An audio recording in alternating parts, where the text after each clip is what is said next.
اور اس میں غم منانا شروع کر دیا، تو بعض لوگوں نے شیعوں کی مخالفت میں محرم کو ایک تہوار سمجھنا شروع کر دیا، یعنی ایسا معاملہ شروع کر دیا جیسے تہوار ہے، اس میں نئے کپڑے پہننا اور اس طرح کی، تو یہ بھی غلط ہے۔ محرم نہ تو کوئی تہوار ہے کہ جس میں خوشی منائی جائے، نہ کوئی غم کا مہینہ ہے کہ جس میں غم منایا جائے۔ ہاں یہ ضرور ہے کہ 4 مہینے اسلام میں محترم ہیں، ان میں جب آپ کوئی نیکی کرتے ہیں تو اللہ سے امید ہے کہ ثواب زیادہ ہوگا، اور اس کا تقدس پامال کرتے ہیں تو گناہ کا زیادہ خطرہ ہے، یعنی خاص طور پہ جنگ و جدال کرنا اس میں، بس اتنا ہے۔ تو اس سے جتنا شریعت نے جس کے بارے میں ہمیں بتایا، ہمیں اتنا ہی رہنا چاہیے، اس سے آگے جانے کی کوشش نہیں کرنی چاہیے۔ گھر میں ٹی وی بند کر دینا یا سر میوزک چھوڑ دینا صرف محرم میں کیسا ہے؟ اچھی بات ہے، صرف محرم میں نہیں کریں یہ کام، سفر میں بھی کریں اور ربیع الاول میں بھی کریں۔ تو باقی رمضان میں سب سے زیادہ برائیاں کرنا، کیونکہ وہ رمضان میں نیکیوں کا ثواب بھی کئی گنا بڑھ جاتا ہے اور گناہوں کا وبال بھی کئی گنا بڑھ جاتا ہے۔ تو محرم کا میں بھی برا ہے، سفر میں بھی برا ہے، ربیع الاول میں بھی برا ہے۔ اب یہ لوگ عجیب سی بات ہے کہ محرم میں کہتے ہیں کہ میوزک بند کرو اور سفر میں پھر چلا دیتے ہیں، ربیع الاول میں پھر چلا دیتے ہیں، تو یہ غلط ہے، سب میں بند کریں۔ محرم میں صرف حضرت حسین کا غم ہی کافی ہے، کیا مطلب؟ یہ سوال میں سمجھا نہیں ہے۔ محرم میں رونا دھونا اور غم منانے کی شریعت کا حکم کیا ہے؟ میں نے بتا دیا کہ اسلام میں صبر کا حکم ہے، غم منانے کا حکم نہیں ہے۔ جتنی بڑی سے بڑی مصیبت آ جائے، شریعت ہمیں حکم دیتی ہے کہ صبر کرو، ان اللہ مع الصابرین، صبر کرنے کا حکم ہے ہمیں۔ یہ جو حدیث پیش کی جاتی ہے کہ نبی صلی اللہ علیہ وسلم نے جب بتایا کہ میرے نواسے کو قتل کر دیا جائے گا تو آپ کے آنکھوں سے آنسو نکلے، تو اس سے بعض لوگ کہتے ہیں کہ جی اس سے پتہ چلتا ہے حسین کے غم میں رونا بھی سنت ہے۔ نبی صلی اللہ علیہ وسلم نے یہ ہمیں نہیں کہا کہ جب بھی شہادت کی ہر سال تم جو ہے رویا کرو، تبھی نبی صلی اللہ علیہ وسلم بھی ہر سال نہیں روئے ہیں۔ جب آپ کو اطلاع ملی تو اس وقت تو محبت کا تقاضا تھا کہ انسان کے آنکھوں سے آنسو نکلیں، تو سید الانبیاء صلی اللہ علیہ وسلم کی محبت تو بہت زیادہ تھی اپنے دونوں لاڈلوں سے۔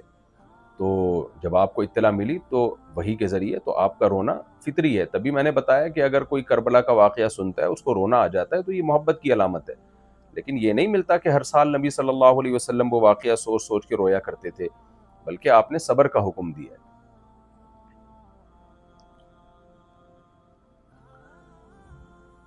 محرم کی عبادت اور عمل۔ محرم کی عبادت میں 10 محرم کا روزہ ہے، اور حدیث سے اتنا ہی ثابت ہے، الگ سے کوئی عبادت ثابت نہیں ہے، کوئی کرے تو اچھی بات ہے۔ عبادت تو ایسی چیز ہے آپ جتنی چاہے کریں، جب چاہیں کریں۔ محرم میں کسی خاص عبادت کا حکم نہیں، ہمارے علم میں نہیں۔ کیا محرم میں عمرہ یا حج کی طرح کوئی الگ سے ثواب ہے؟ نہیں، میرے علم میں ایسی کوئی روایت نہیں ہے، کسی کے علم میں ہو تو ضرور پیش کریں۔ محرم کے پہلے 10 دنوں میں کون سی دعا مانگی جائے؟ کوئی مخصوص دعا ثابت نہیں ہے، جیسے باقی مہینوں میں آپ جو دعائیں مانگتے ہیں وہی محرم میں بھی مانگیں، اور الگ سے اس کی کوئی فضیلت بھی نہیں ہے دعاؤں کی۔ 10 محرم کو گھر میں کچھ خاص بنانا سنت ہے۔ بعض حدیثوں میں آتا ہے کہ اپنے اہل و عیال پہ جو عاشورہ کے دن خرچ کرے گا تو اللہ اس کے رزق میں برکت دے گا۔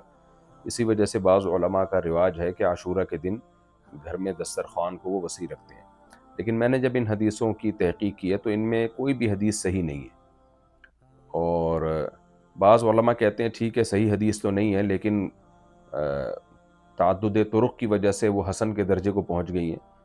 تو بات یہ ہے کہ ٹھیک ہے ضعیف روایات اگر کثرت سے ہوں تو وہ درجہ حسن کو پہنچ جاتی ہیں، لیکن اس میں شرط یہ ہے، خاص طور پر احناف کا تو بہت سخت اصولی موقف ہے کہ جب بھی کوئی حدیث مشہور حدیث یا متواتر حدیث کے خلاف ہوگی تو صحیح ہونے کے باوجود بھی وہ قابل قبول نہیں ہوگی۔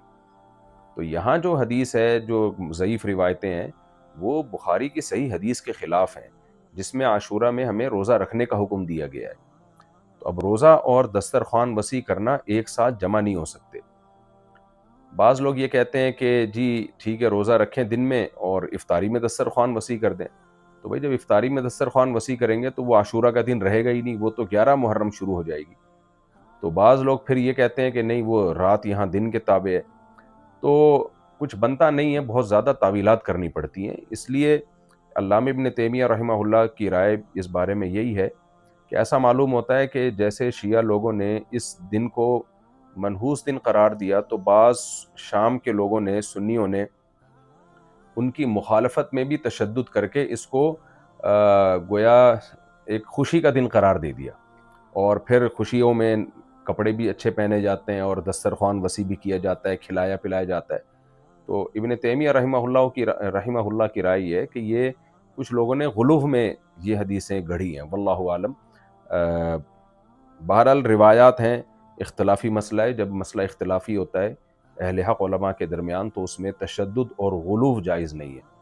تو میرا جو رجحان تھا، اور ہمارے شیخ حضرت مفتی رشید احمد صاحب رحمہ اللہ تعالیٰ کا جو رجحان ہے، میرا کیا رجحان، میں تو چھوٹا منہ بڑی بات، جو بعض ہمارے بڑے علماء کا رجحان ہے، اگرچہ بعض علماء اس کو جائز بھی سمجھتے ہیں کہ دسترخوان وسیع کر دیا جائے، لیکن ہمارے ہی بعض اکابر اس طرف گئے ہیں کہ یہ روایتیں اتنی جاندار نہیں ہیں کہ اس کی وجہ سے بخاری اور مسلم کی متفق علیہ صحیح حدیث میں تعویل کی جائے۔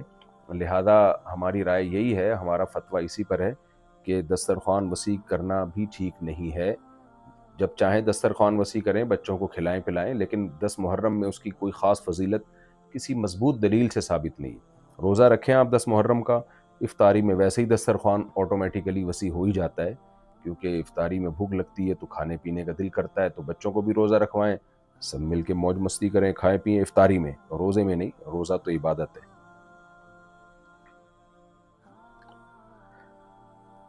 کیا محرم میں کسی قسم کا صدقہ دینا مستحب ہے؟ نہیں، کوئی الگ سے فضیلت نہیں ہے، جیسے باقی مہینوں میں صدقہ افضل ہے، محرم میں بھی اتنا ہی افضل ہے۔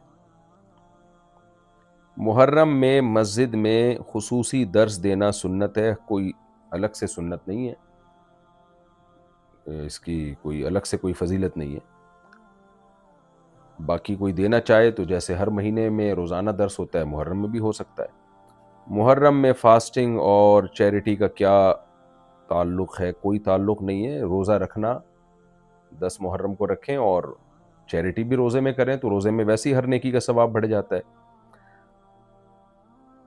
سنی اور شیعہ محرم کس طرح مناتے ہیں؟ شیعہ کس طرح مناتے ہیں یہ آپ شیعوں سے پوچھیں، ہم چونکہ اہل سنت والجماعت میں سے ہیں۔ اہل سنت والجماعت کا مطلب کیا ہوتا ہے کہ جو صحابہ، یعنی قرآن و سنت کی وہ تشریح جو صحابہ سے ثابت ہو، اس کو مانتے ہیں۔ تو ہمارے نزدیک محرم میں کوئی الگ سے عبادت نہیں ہے، کوئی جلوس نکالنا یا غم منانا، یہ ہماری نظر میں جو غموں کے جلوس ہوتے ہیں وہ جائز نہیں ہے، صرف روزہ رکھنا ثابت ہے۔ باقی کوئی بھی نیکی کسی بھی دن کرنا چاہیں وہ تو اللہ نے اجازت دی ہوئی ہے۔ سنی عقیدے سے محرم میں کیا عمل ہونا چاہیے؟ سنی عقیدے سے محرم میں بس یہی عمل ہونا چاہیے کہ محرم میں آپ زیادہ سے زیادہ روزے رکھیں، اور نہیں رکھ سکتے تو کم از کم عاشورہ کا روزہ آپ رکھ لیں۔ شیعہ کے محرم کے اعمال سنت کے مطابق رکھتے ہیں؟ ہماری رائے میں تو نہیں ہوتے، بہت سارے ان کے اعمال بدعت ہیں۔ باقی یہ وقت پھڈے اور جھگڑے کا نہیں ہے، آپ اپنے مسلک پہ چلیں جس پہ آپ کو اطمینان ہے، اور کسی دوسرے کو چھیڑیں نہیں آپ، کیونکہ اس وقت تو عالم اسلام کے حالات چل رہے ہیں، وہ جھگڑے اور پھڈے بازی والے نہیں چل رہے۔ آپ اپنی رائے پہ چلیں، اہل حق علماء جن کو آپ اہل حق سمجھتے ہیں ان کو فالو کریں آپ، باقی جھگڑیں کسی سے نہیں، بحث مباحثہ کسی سے نہیں کریں کہ شیعہ لوگ محرم میں یہ کیوں کر رہے ہیں، وہ کیوں کر رہے ہیں، بھائی وہ جانیں اور ان کا مسلک جانیں، ان کو آپ اپنے حال پہ چھوڑ دیں۔ ہاں، ہم نے وہ کرنا ہے جو ہمیں سمجھ میں آ رہا ہے، جو قرآن و سنت اور صحابہ سے ہمیں سمجھ میں آتا ہے ہم وہ کریں گے۔ تو اختلاف نہ کیا جائے، اختلاف سے مطلب یہ ہے کہ بحث مباحثہ، مناظرے بازی اور ایک دوسرے پر ہوٹنگ، کیونکہ اس وقت جو امت مسلمہ جن حالات سے گزر رہی ہے ساری دنیا کے سامنے، اگر ہم لوگ لڑ پڑے اسی طرح آپس میں تو دنیا پھر ہمارا تماشا دیکھے گی اور مذاق اڑائے گی، اور نہ سنی رہے گے نہ شیعہ رہیں گے، سب کی ایسی کی تیسی ہو جائے گی۔ تو بس دلائل کی دنیا میں جو بات آپ کی سمجھ میں آ رہی ہے، اہل سنت والجماعت کا جو موقف ہے جو میں نے آپ کے سامنے رکھا قرآن و سنت سے، تو ہمیں یہی مسئلہ یہی ثابت ہے، اس کو فالو کریں، چھیڑیں کسی کو نہیں، کوئی کر رہا ہے اس کو کرنے دیں۔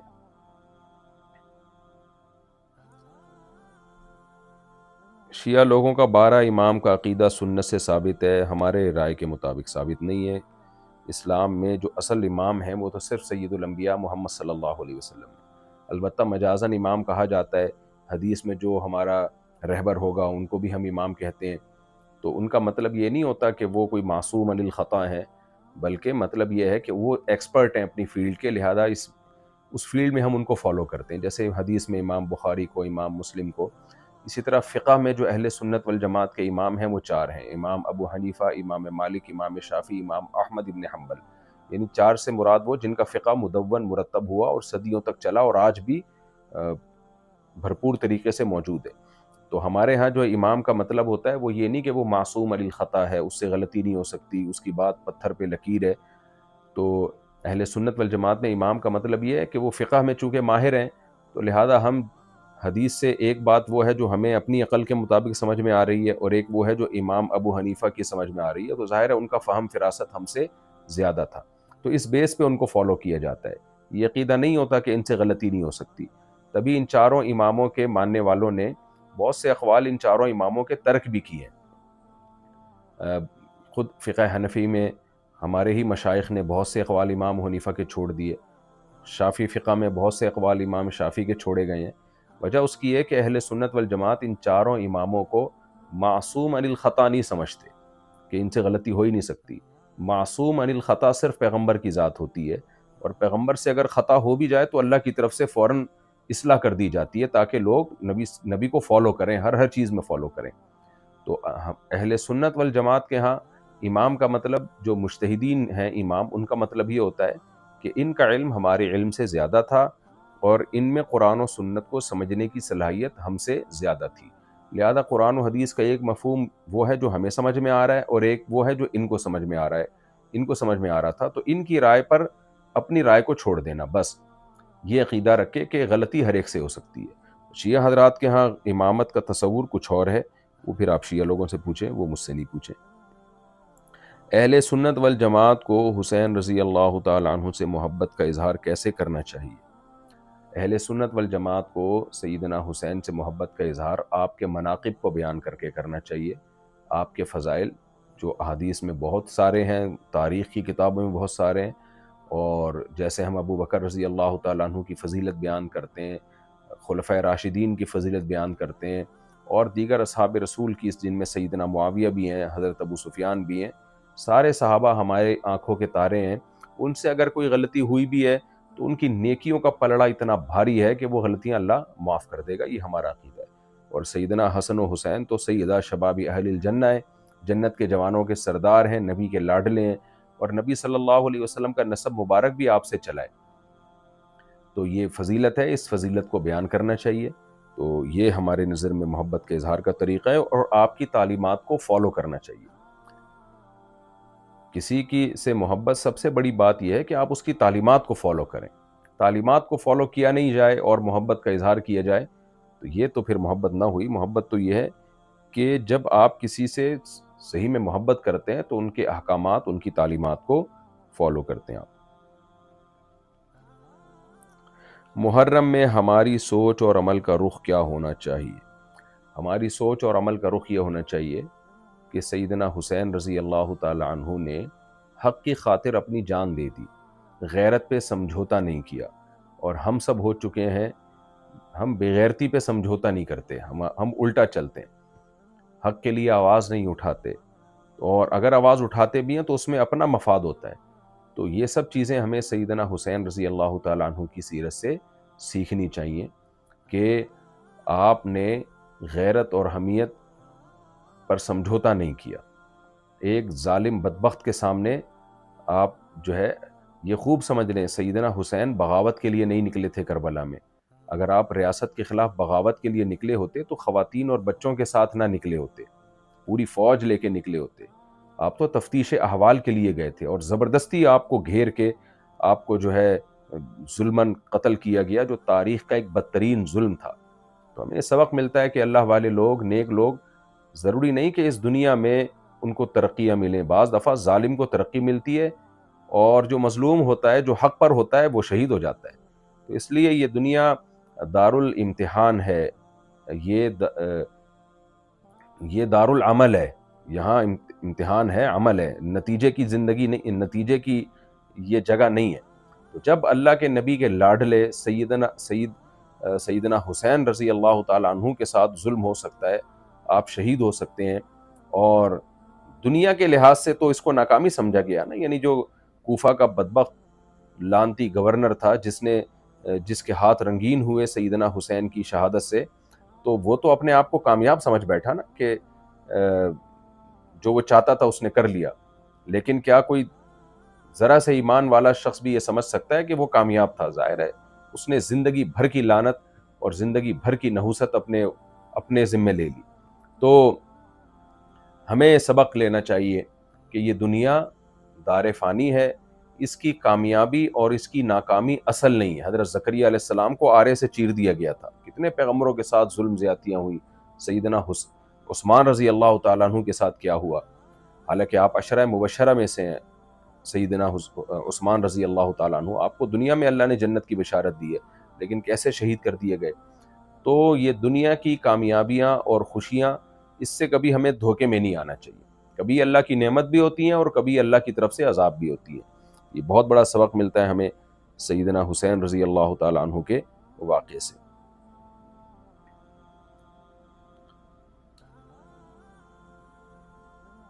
حسینیت کا مطلب صرف ماتم ہے یا کچھ اور؟ دیکھیں حسینیت کا اصل مطلب کیا ہے؟ اصل مطلب ہے غیرت، شجاعت، بہادری، یہ حسینیت کا اصل مطلب ہے۔ صبر، جس میں صبر سب سے پہلے آتا ہے۔ تو ماتم کے تو بارے میں حسین کے نانا صلی اللہ علیہ وسلم کی صحیح احادیث ہیں کہ جو گریبان چاک کرتا ہے اور سینوں پہ چہرے پہ مارتا ہے، یعنی جو بھی یہ ماتم کرتا ہے، ماتم اسی کو تو کہتے ہیں، اب اس کی شکلیں بدلتی رہتی ہیں، تو وہ تو صحیح حدیث ہمارے سامنے موجود ہے، نبی نے فرمایا وہ ہم میں سے نہیں ہے، کیونکہ یہ زمانے جاہلیت کی رسم تھی۔ خود سیدنا حسین رضی اللہ تعالیٰ عنہ کی شہادت کی اطلاع جب اہل بیت کو ملی ہے جو باقی رہ گئے تھے، تو کیا انہوں نے یہ سب کچھ کیا تھا؟ ظاہر ہے انہوں نے یہ سب کچھ نہیں کیا، انہوں نے صبر کیا۔ تو ہمیں بھی صبر کا حکم ہے۔ آج کے دور میں کربلا سے کیا تعلیم ملتی ہے، یہ میں نے بتائی ابھی تفصیل کے ساتھ۔ یہ بھی ہو گیا۔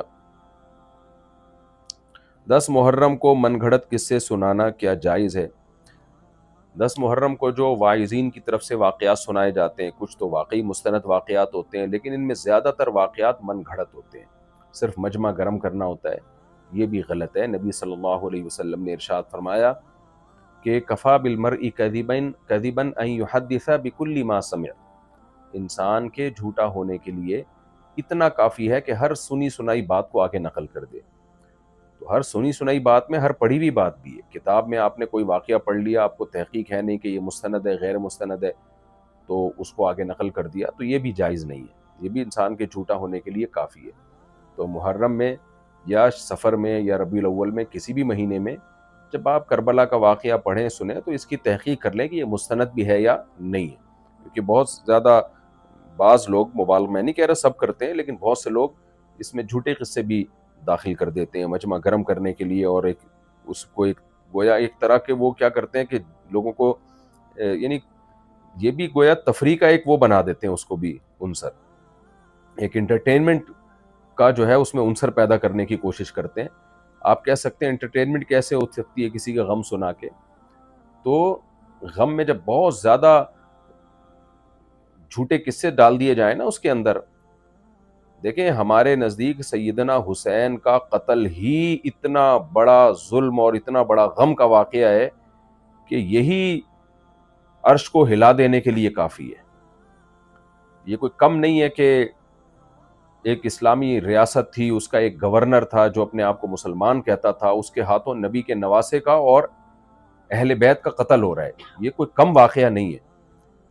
لیکن بعض واعظین کیا کرتے ہیں مجمع گرم کرنے کے لیے، ان کو جذبات میں لانے کے لیے، تاکہ ایک تھوڑا سا ایک جو ہے نا وہ مجمع گرم ہو جائے اور ان کو لفافے میں پیسے زیادہ مل جائیں، تو بعض جھوٹے واعظین پھر اس میں اپنی طرف سے بہت ساری چیزیں ملا رہے ہوتے ہیں۔ تو اس میں دیکھنا چاہیے کہ کون واعظ ایسا ہے کسی بھی مسلک میں، میرا مقصد کسی مسلک کی بات کرنا نہیں ہے، چاہے شیعہ ہو چاہے سنی ہو، دیکھنا یہ چاہیے کہ کون سا واعظ ایسا ہے جو مستند واقعہ سنا رہا ہے جو مستند سند سے ثابت ہے، اور کون ایسا ہے جو اپنی طرف سے اس میں قصے کہانیاں ملا کے مجمع صرف گرم کرنے کی کوشش میں لگا ہوا ہے۔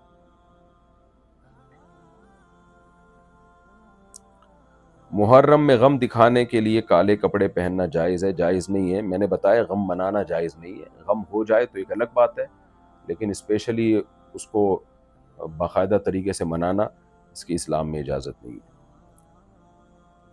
محرم میں دسترخوان وسیع کرنا، یہ مسئلہ میں ابھی تھوڑی دیر پہلے تفصیل سے بتا چکا ہوں۔ اچھا، محرم میں حلیم بنانا کیا بدعت عمل ہے؟ جی بالکل بدعت عمل ہے، دین جو ہے وہ مکمل ہو چکا، نبی صلی اللہ علیہ وسلم کے دنیا سے جاتے ہی اب اس میں کوئی بھی چیز ایڈ کی جائے گی تو وہ دین میں اضافہ ہوگا۔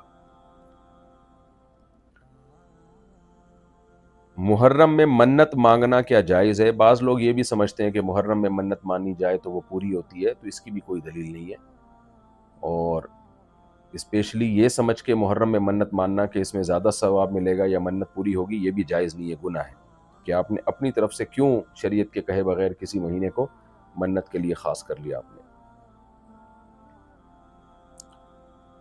قربانی کا گوشت محرم تک رکھ کر کھانا جائز ہے؟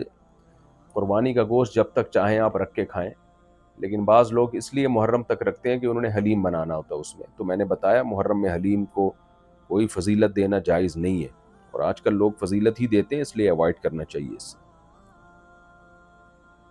محرم میں سبیلیں لگانا جائز ہے؟ شیعہ حضرات یہ کام کرتے ہیں، ان کے مسلک میں ایسا ہی ہے، میں نے بتایا کہ آپ ایک چیز کو فالو کریں، ہمارا جو منہج ہے اہل سنت والجماعت کا وہ منہج شیعہ حضرات سے مختلف ہے، تو ہمارے لیے کوئی بھی کام کے ثواب سمجھنے کے لیے یہ ضروری ہوتا ہے کہ صحابہ سے، قرآن و سنت سے اس کی کوئی دلیل ہو، تو ہمارے پاس کوئی دلیل نہیں ہے محرم میں سبیل کی، اس لیے ہم اس عمل کو اگر کوئی ثواب سمجھ کے کرتا ہے تو اس عمل کو بدعت سمجھتے ہیں، لوگ ثواب سمجھ کے ہی کر رہے ہوتے ہیں، ظاہر ہے گناہ سمجھ کے تو نہیں کر رہے ہوتے، تو نارملی اگر کسی کو پیاس لگ رہی ہے اس کے لیے آپ پانی کی سبیل لگائیں تو وہ کسی بھی مہینے میں لگا لیں جب زیادہ ضرورت ہو، جون جولائی میں زیادہ ضرورت ہوتی ہے، گرمیاں ہوتی ہیں، دسمبر میں نہیں ہوتی ضرورت، تو اس کا محرم سے تعلق نہیں ہے، اس کا گرمی سردی سے تعلق ہے۔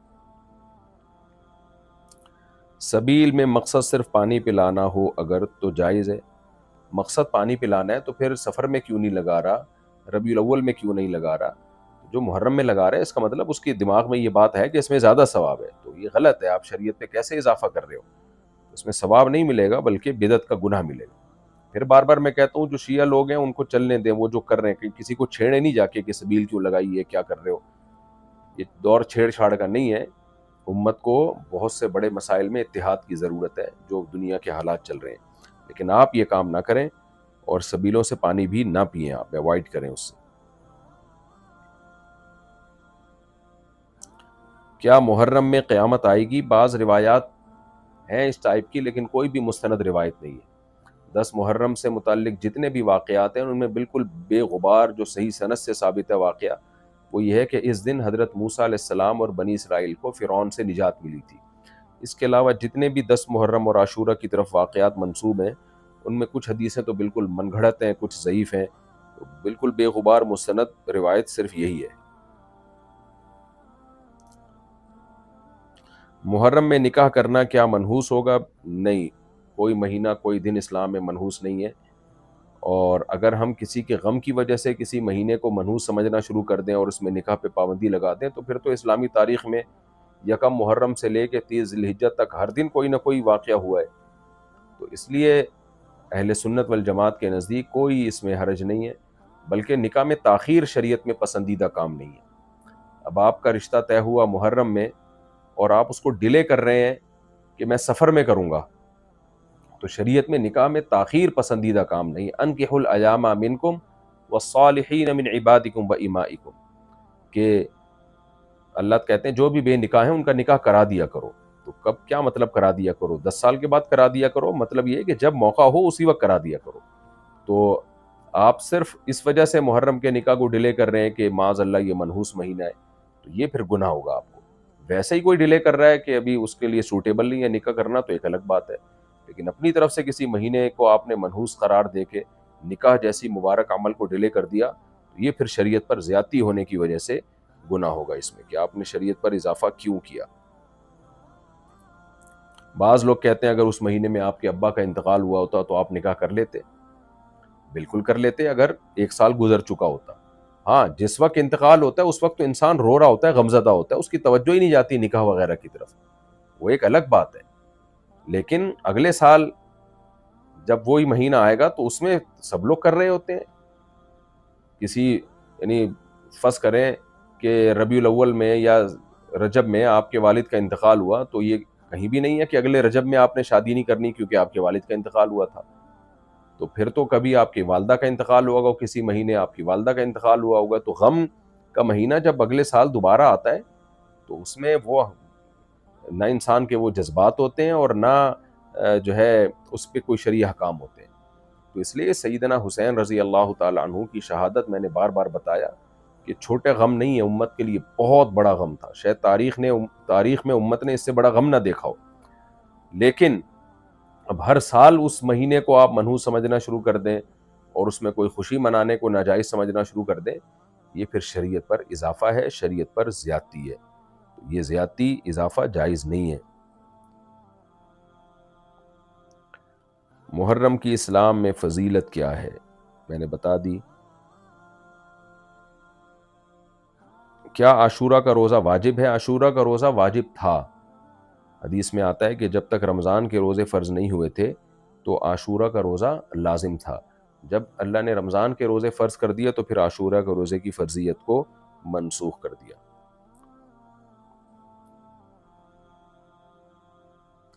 محرم میں امام بارگاہ میں جا کر منت مانگنا جائز ہے؟ شیعہ حضرات کرتے ہیں, ان کو کرنے دیں, آپ نہ کریں یہ کام. محرم میں نوحہ مرثیہ یہ بھی ہو چکا ہے. محرم اور سفر میں نکاح کرنا, لوگ محرم میں بھی نکاح کو منحوس سمجھتے ہیں, سفر میں بھی. تو کوئی مہینہ اسلام میں منحوس نہیں ہے, ہر مہینے میں آپ کے لیے نکاح کرنا جائز ہے. یہ کچھ مسائل آئے ہوئے تھے محرم سے متعلق جن کا میں نے جواب دیا. باقی نبی صلی اللہ علیہ وسلم کی صحیح حدیث ہے, من احدث فی امرنا ھذا ما لیس منہ فہو رد. جو ہمارے دین میں کوئی بھی نئی چیز ایجاد کرے جس کا ہمارے دین سے تعلق نہیں ہے تو وہ چیز مردود ہے. تو سیدنا حسین رضی اللہ تعالی عنہ بھی اگر آج ہمارے درمیان موجود ہوتے تو وہ بھی یہ سب کچھ دیکھ کے خوش نہ ہوتے. یہ سب کچھ جو آج محرم میں ہو رہا ہے یہ سیدنا حسن اور سیدنا حسین رضی اللہ عنہما کی تعلیمات کے بھی خلاف ہے, اہل بیت کی تعلیمات کے خلاف ہے. تو اللہ تعالی ہمیں سنت کو فالو کرنے کی توفیق عطا فرمائے.